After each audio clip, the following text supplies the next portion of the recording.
Al-Qasas, one of my favorite ayat of the surah, talking about the mother of Musa alayhi salam. I picked this ayah because it actually is very close to my heart for many reasons, and most important of which is all human beings will suffer emotionally traumatizing experiences. We're going to be hurt because of loved ones, because of loss of loved ones, because of sickness, because of the pain that loved ones will cause us, like the hurtful things our parents will say to us, or we will say to our parents, or our children will say to us, or the wife and the husband will say to each other, or friends will say to each other, you know, and we're going to go through traumatic experiences in life, like, you know, job loss or home loss, or even worse, you know. There are people, so how many people in the world living in, like, you know, really horrific situations that we can't imagine suffering. Children going through things that I can't imagine my children even close to suffering from, right? And that's a reality that so many people face. And this particular ayah, to me, is an ayah of great hope, because when people get scarred, people get emotionally damaged, then they feel like they're never going to be able to recover and move on with life again.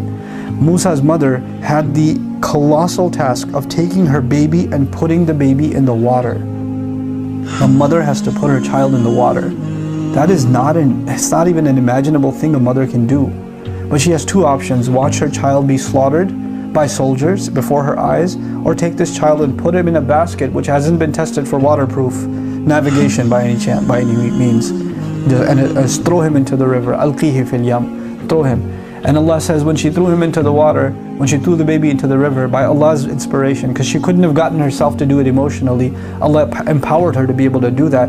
He says, وَأَصْبَحَ فُؤَادُ أُمِّ مُوسَى فَارِغًا. Musa's mother's heart was emptied out, like the trauma of having to let go of her child and watch the child float away into a river, and you can't even access him anymore, and you don't even know what happened to him, if he drowned or not, if a gator got to him, if those horrible soldiers caught him, if it flipped over. She knows nothing. The worst thoughts may be crossing her mind. Allah says her heart was emptied out.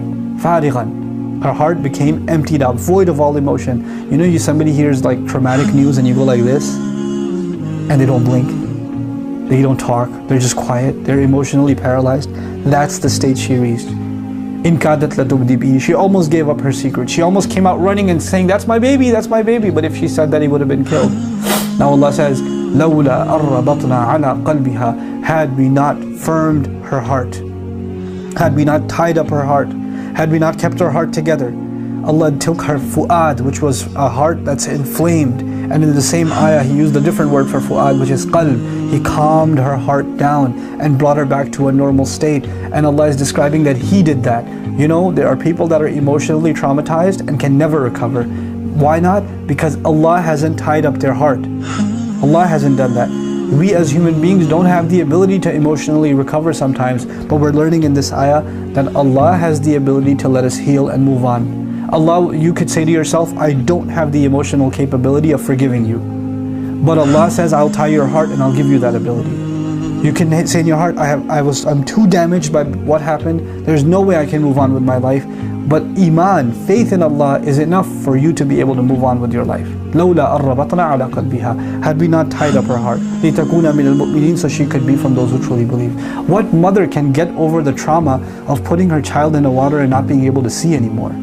How is she going to get over that? But Allah gave her the strength of heart that not only did she get over it, she was able to think clearly afterwards and send his sister after him. She wouldn't have been able to think at all had Allah not intervened. So Allah will intervene into our emotional states. He will intervene. And she's not a prophet.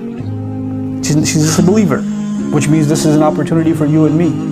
Whatever emotional trauma you're going through, know that Allah can intervene and give you peace of mind, peace of heart. And He can give you tranquility again. Whether it's anxiety, fear, whether it's grief, whether it's anger, whatever emotion, whatever thing has happened that's scarred you, that's left you scarred, Allah can remove that scar entirely. And I pray that you are able to ask Allah for that genuine removal of scar, and that Allah Azza wa Jal gives you that firmness of heart, so you can be from those who truly, truly believe and can live a healthy spiritual life and a healthy emotional life.